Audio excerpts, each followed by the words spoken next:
Yeah, well, let's talk a little bit about maybe vaccines and then pharmaceutical companies. I mean, you talked about kind of this classic relationship we have with doctors where you go to the doctor and they fix you. That's unfortunately, and you probably know this from being in medicine, it's kind of backed up 10x by the pharmaceutical companies. I had Dr. Michael Greger on a couple weeks ago, famous doctor, who advocates, plant-based diets because the numbers tell him it's the right thing to do. But he said, Brian, the best thing that a doctor does is a blood pressure test because they adjust a statin, 10 minutes, the patient's in and out. Everybody makes money, including the BMW dealership down the road. The doctor makes money. There's not necessarily any conspiracy going on. It's just it works for everyone. And the patient seems like they're happy. Oh, you fixed me. You did something good for me. And this whole industry just keeps going, and it's almost got a mind of its own. And it's almost like a living organism that wants to live and grow and get bigger, and it stops anything kind of in its path, which is probably why I can't talk about vaccines on, mainstream media or even social media platforms.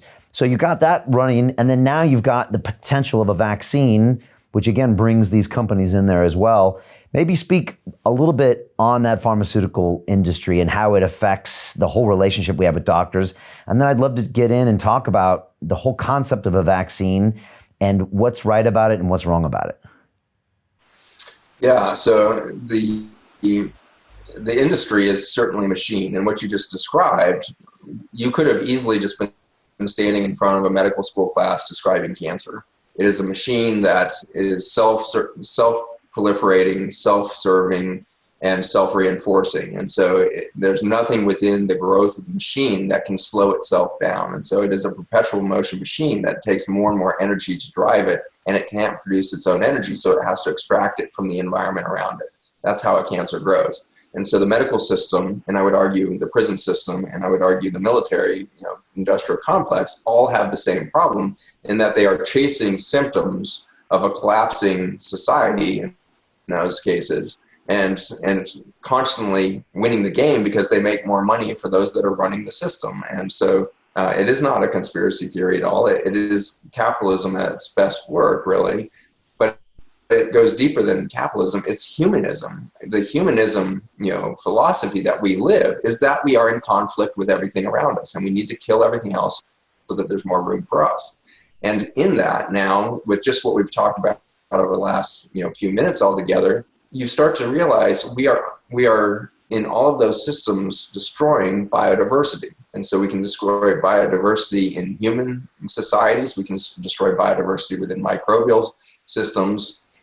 And in so doing, in the monocropping type behavior of humans, as we plant just corn and soybean and wheat across 10 million acres of farmland, more every year, we are undermining what biology and life is really intended to do, which is to do biodiversity. And so we are not only have a machine, that machine is a machine of simplification. It's always trying to get to simpler and simpler algorithms to produce, a disease modification so that it fits everybody.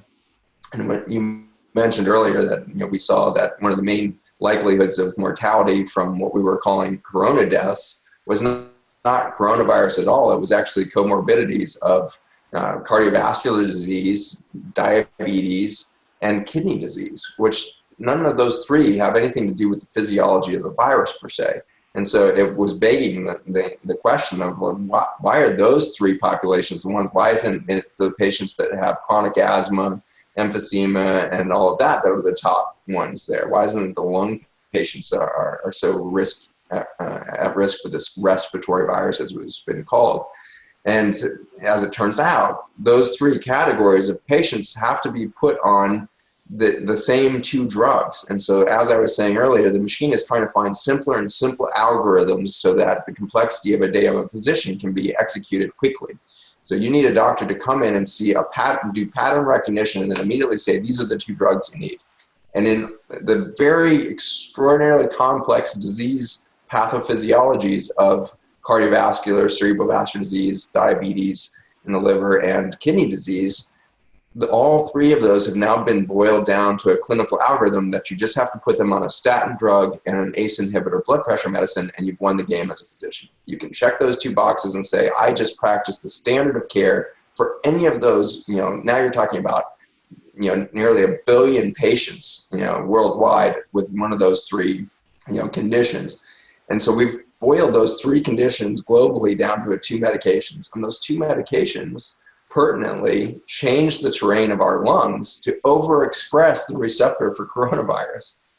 And so we have changed the terrain, we have changed the physiology of humanity through this narrow, blinders on perspective, this reductionist, belief system that pharmacy is going to fix everything.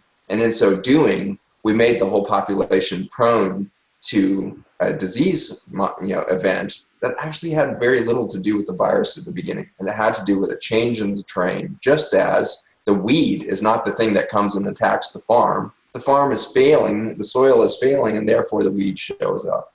Corona is a natural part of our micro ecosystem's communication network, okay? So microbiome, bacteria, fungi, all of these are communicating.